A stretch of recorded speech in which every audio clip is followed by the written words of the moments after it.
pugay sa aming butihing guro na si Dr. Dennis Villacura. Ako nga po pala si Lore May Bisurosa at ngayong araw, ako po ay magpapakitang turo gamit ang teacher-made instructional materials. Magsitayo ang lahat para sa panalangin. Amen. Magandang umaga, class. Ngayon, bago kayo magsiupo, ay galaw-galaw muna natin ang ating mga kamay at paa na sa gayon tayo ay mapukaw.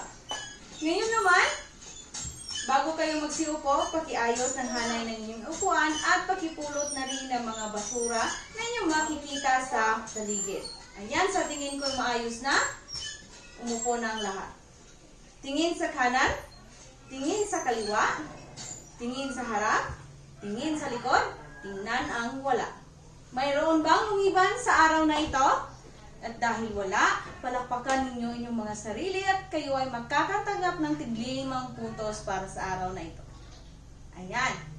Ngayon, nais kong ipasa ninyo ang inyong mga takdang aralin. Sa pagbilang ko ng 5, kailangan ang mga takdang aralin ay nandito na sa aking mga kamay. 1, 2, 3, 4, 5. Ngayon naman, para sa pagsasaayos ng ating silid-aralan ng sa gayon ay maging malinaw ang ating talakayan, maging malinaw at maging maayos. Narito ang mga alituntunin na dapat ninyong sundin sa aking klase. Ayan. Ngayon, ano kaya pag sa tinalakay natin noong nakaraan? Cyril Palomar? Tama ba ang sinabi ni Cyril Palomar? Palagtiw. At ano nga bang ang implikasyon nito sa inyong sariling karanasan? Magaling talagang kayo ay nakikinig. Ngayong araw, bago tayo dadako sa ating panibagong kursa, ay magkakaroon muna tayo ng isang aktibidad. O may itatanong muna ako sa inyo. Noong kabataan ninyo, ano ang gusto niyong basahin? Iladyo? Ano pa? Inoferio? Lanaha, ano bang nakahiligan mo nung bata ka pa? Yurong, ano nga ba hilig mong basahin? Ganyan ba, ganyan ang mga binanggit pa sa inyong mga kaklase, agad, ang siyang binabasa mo rin? Ganon ka rin ba, Baniel? Yan. Ngayon naman kayo, habang kayo lumalaki, ano naman ang nakahiligan nyo? Iniferio, Marcosa, Muan, Nawana, Gundaw, Guyha at Didat. Talaga namang sa napapansin kong mga ibinigay niyong halimbawa ay may nakikita akong pagbabago. Ngayon, batay sa aking sa inyong mga inilahad o sa aking katanungan, ano kaya magiging paksa natin ngayong araw? Okay, ang paksang tatalakayin natin ngayong araw ay tungkol sa mga uri ng kwento batay sa tiyak na mambabasa. Ngayon, ano nga ba ang mga uri ng kwento na inyong binabasa noong panahon ng kabataan ninyo at ngayon kayo ay may edad na? Lanaha, Didal, Karyaga, Dikon. Magaling. Marami kayong ibinahaging mga halimbawa, pero sa puntong ito, ang ating tatalakayin tayo ay magbibigay focus sa 2 uri ng kwento batay sa tiyak ng mambabasa. At ito ang kwentong pangkabataan at kwento may klingkatang pambata. Ngayon, may iba't ibang akong larawan dito. At may nakasulat na anyo ng panitikan o akda. At ang gagawin niyo lamang ay iuri ito sa hanay na ito at dito. Maliwanag? Ngayon, sinong gusto muna? Okay, Marcosa. Ang kwentong bayan, saan nga ba ito napabilang? Tama, dito. Ngayon, sino magkapagbigay? Sino ang magkapagbigay ng halimbawa ng mga kwentong bayan? Yurong, Viray, Soldevilla, Karyaga, Tama, napakaraming mga halimbawa ng kwentong bayan. At alin ba nakahiligan mo? Marami. Marami kayong binanggit. Napakahusay. Talaga naman kayo ay isang masugid na mambabasa. Ngayon naman, eto. Lanaha, saan ba ito napabilang? Tama. Ito ay sa bahari. Ito ay isang uri ng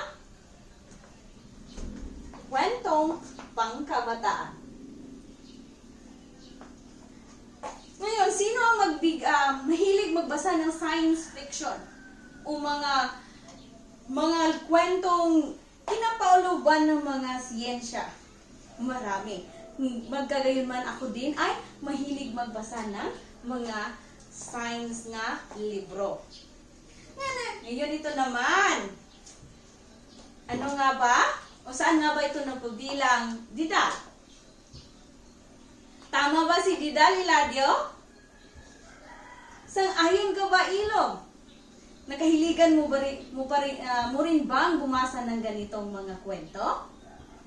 Ayan, lahat naman kayo talaga ay kinikilig. Ito ay ang kwentong pangkabataan.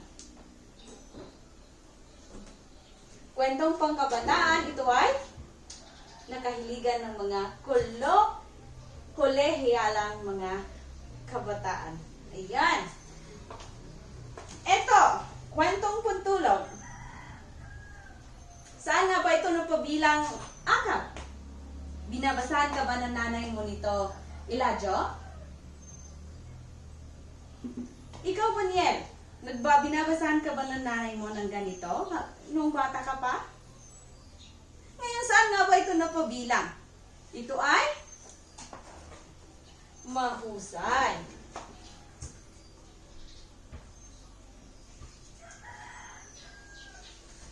Ang kwentong ito ay ginawa para sa pagpapatulog ng bata.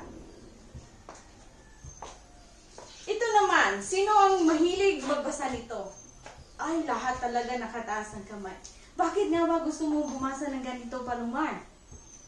Sang-ayon ka ba sa layunin ng pagbabasa ni Palomar Soldevilla? Gawain mo rin ba ito, Deacon? How about you, Darguna? Mahilig ka bang magbasa ng ganito?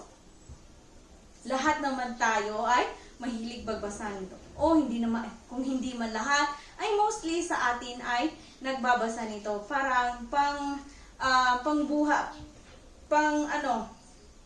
nagbibigay buhay sa ating mga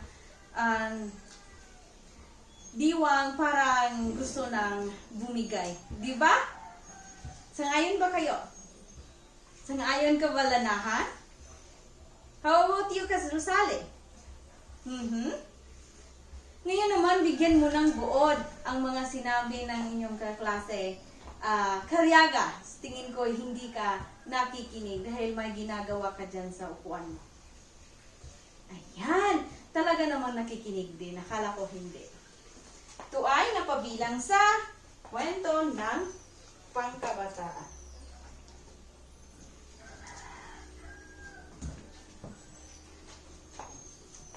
Ito naman. Ito ang mga pabula. Ano nga ba ulit ang pabula? Inoferio? Tama ba ang sinabi ni Inoferio Guiha? Sangayon ka ba, Gundaw? Ngayon, gusto kong magbigay ka ng halimbawa ng pabula, Ignacio. Dagdagan mo Lapos? Dagdagan mo pa, Muan. Magaling. Talaga naman marami kayong nalalamang mga pabula. Ito ay kwentong pambata.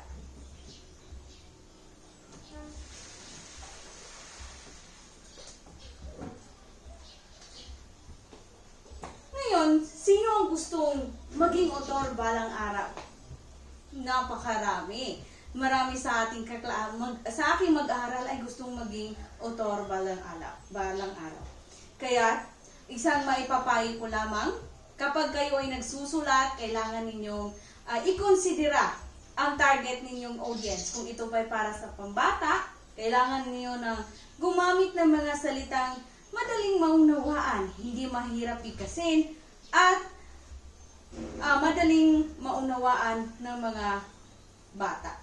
Samantalang kung gusto niyong sumulat ng mga kwentong pangkabataan, kailangan itong relatable sa kasalukuyang trends sa buhay ng mga kabataan. Nang sa gayon ay tatangkilikin ang inyong mga akda.